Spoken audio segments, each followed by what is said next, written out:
Welcome to the channel where the forgotten is remembered, the hidden is revealed, and the impossible might just be true. If you're fascinated by ancient mysteries, unsolved phenomena, and things that whisper in the dark, you're in the right place. Don't forget to like this video, subscribe to the channel, and turn on the notification bell so you never miss a descent into the unknown. Are you ready? Let's begin the journey. There are places on this planet that feel ancient, they feel alive. Barbie Lake in northern Vietnam is one of them. Nestled within the embrace of towering limestone karsts and wrapped in a near-permanent shroud of mist, this is no ordinary body of water. They call it the Lake of Three Bays. But the locals know it by another name, a name spoken in hushed tones and with nervous glances. They call it a place of secrets. The air here is thick, heavy with unspoken stories that cling to the damp jungle foliage. Every ripple on its emerald surface seems to whisper a warning. Every shadow that dances between the jagged peaks feels like a watchful eye, guarding something precious, something terrifying that slumbers in the dark, cold depths below. The stillness of Barbie is deceptive. It's a calculated silence, the kind that precedes a storm or follows a tragedy. Local boatmen whose families have navigated these waters for generations stick to well-known routes. They avoid the lake's center, especially after dusk when the mist rolls in thick and fast, swallowing sound and sight. They tell you the water is different out there. It's colder, heavier, and it pulls at their oars with an unnatural strength. They believe something down there doesn't want to be disturbed. This isn't just folklore, it's a living, breathing fear that dictates their daily lives, a boundary line drawn not on a map but on the very soul of the community that lives in its shadow. Visitors feel it too. You can arrive as a hardened skeptic, armed with logic and reason, but the lake has a way of stripping that away. The sheer scale of the landscape, the oppressive quiet, and the endless green expanse work on your mind. You start to see faces in the rock formations and hear voices in the wind. The feeling of being watched becomes undeniable, a primal instinct that screams at you from the deep. This place doesn't just hold a mystery, it is the mystery. It challenges your perception of the world, making you question what is real and what is simply a trick of the light on the water, or a figment of a mind unnerved by the profound waiting silence. This isn't your typical lakeside retreat, it's a place where the veil between worlds feels thin, where history and myth bleed into one another until they are inseparable. The people here don't just tell stories, they live them. They honor the spirits they believe inhabit the water and respect the boundaries set by forgotten tragedies. They know that the lake gives life with its fish and fresh water, but they also know it can take it away in an instant. It is a beautiful, serene, and deeply unsettling place, a sleeping giant that you dare not wake.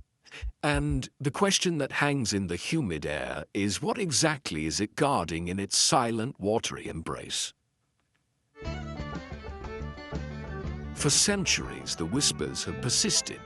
They are woven into the lullabies sung to children and the cautionary tales shared by elders around crackling fires. The stories speak of a city, not just any city, but a magnificent stone metropolis that was swallowed by the lake in a single cataclysmic night. Legend says the city's inhabitants angered the water gods, and in a furious act of divine retribution, the earth opened up and the lake was born, consuming the proud city whole. The story serves as a potent warning against arrogance and disrespect for nature, a moral lesson passed down through countless generations. It's a tale that ensures no one ever forgets the power that rests dormant beneath the placid surface. This isn't just a simple ghost story. The legends are remarkably specific.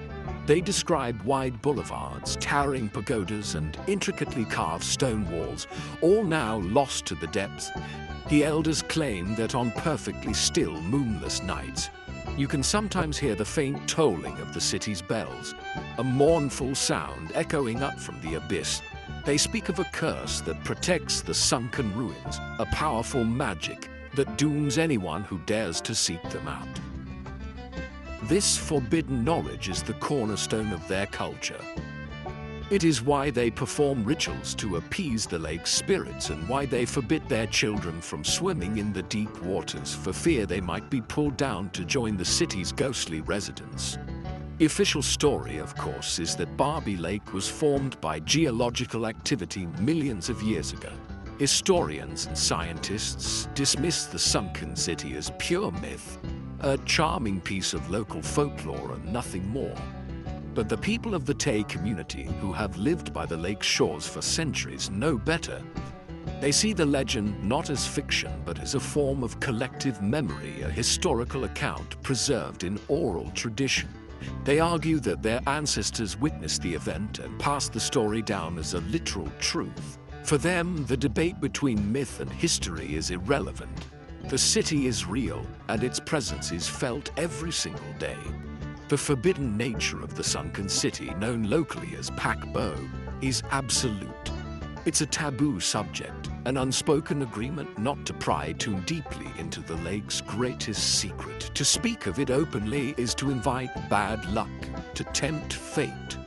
This cultural prohibition has been the most effective guardian of the ruins, far more powerful than any physical barrier. It has kept the mystery alive, shrouded in the sacred silence that few have ever dared to break.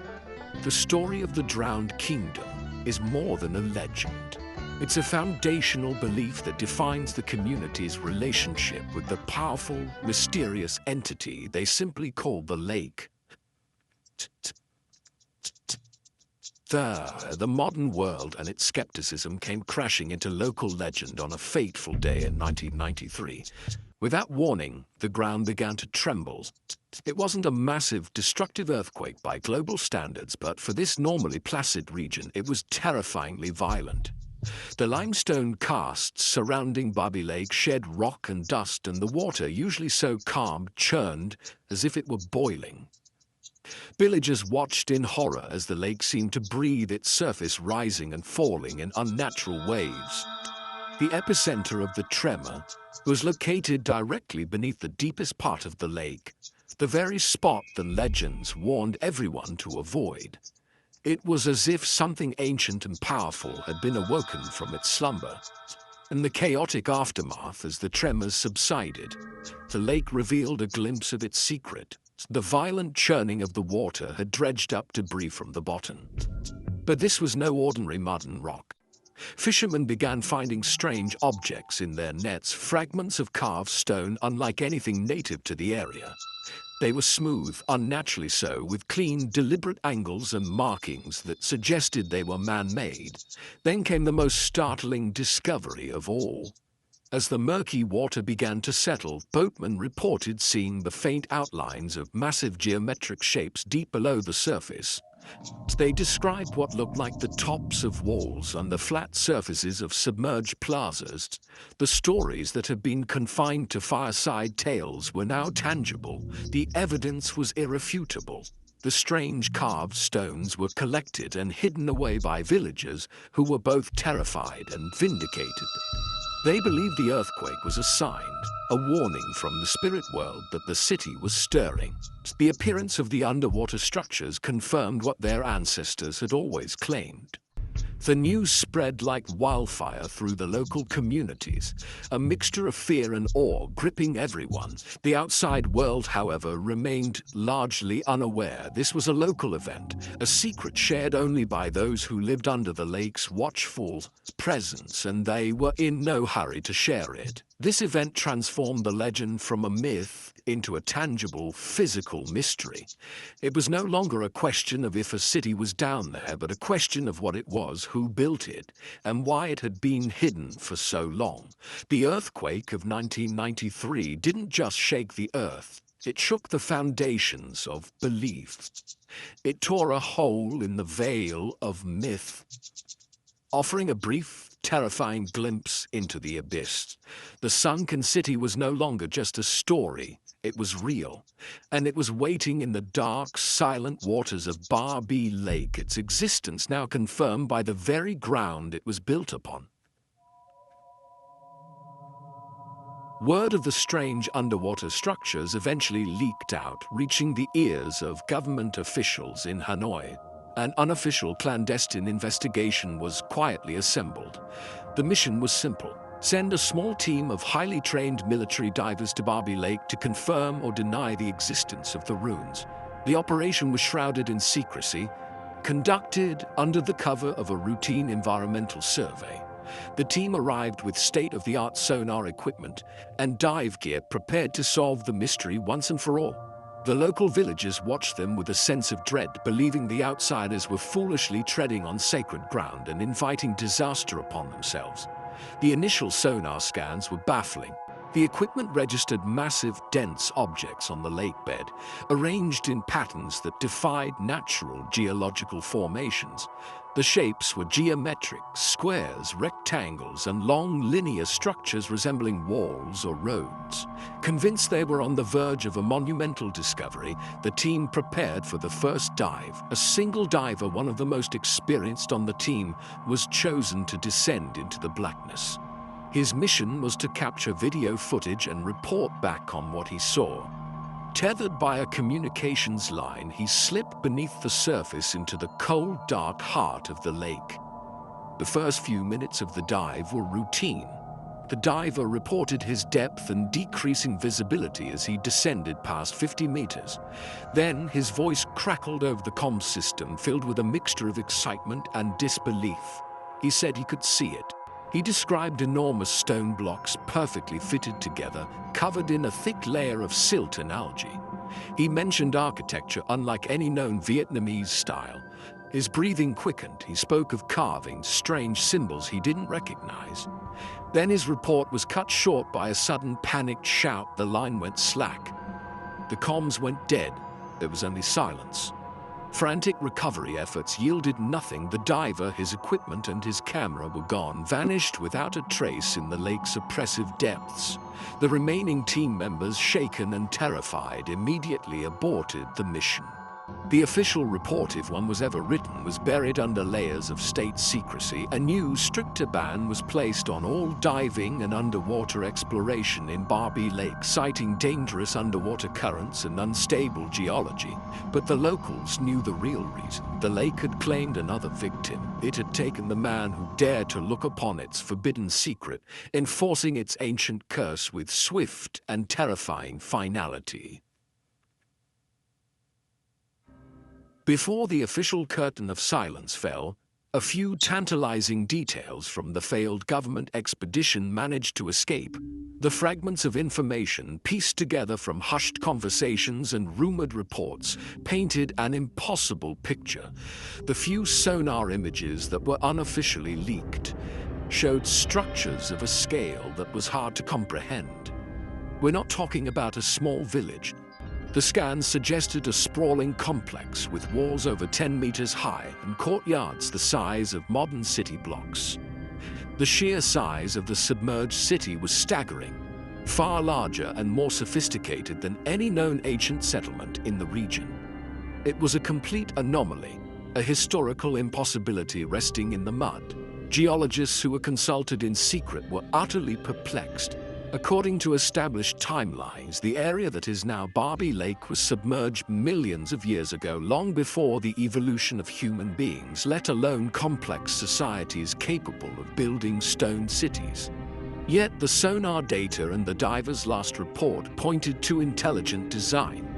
The stone blocks were described as being precisely cut and fitted, a hallmark of advanced masonry. This created a maddening paradox. The geology said the city couldn't exist, but the evidence suggested it did. It was a civilization out of time, a puzzle that challenged the very foundations of our understanding of human history. The architectural style itself was another profound mystery. The diver's fleeting description, passed on by his terrified colleagues, mentioned features that didn't align with any known culture. It wasn't Cham, it wasn't Khmer, and it certainly wasn't traditional Vietnamese. The symbols he saw were described as a mix of geometric patterns and swirling organic shapes. Unlike any script or decorative art ever discovered in Southeast Asia, this suggests the builders were not part of any recorded lineage. They were a lost civilization, an entirely unknown branch of the human story, whose only remaining legacy was this silent, drowned metropolis, a testament to their forgotten existence. This conflict between geology, archaeology, and legend has created a fierce, behind-the-scenes debate. Some experts stubbornly cling to the idea of a natural formation, dismissing the evidence as misinterpretation or fabrication. Others, more open-minded, theorize about a lost civilization that predates known history, perhaps one that thrived when the valley was dry.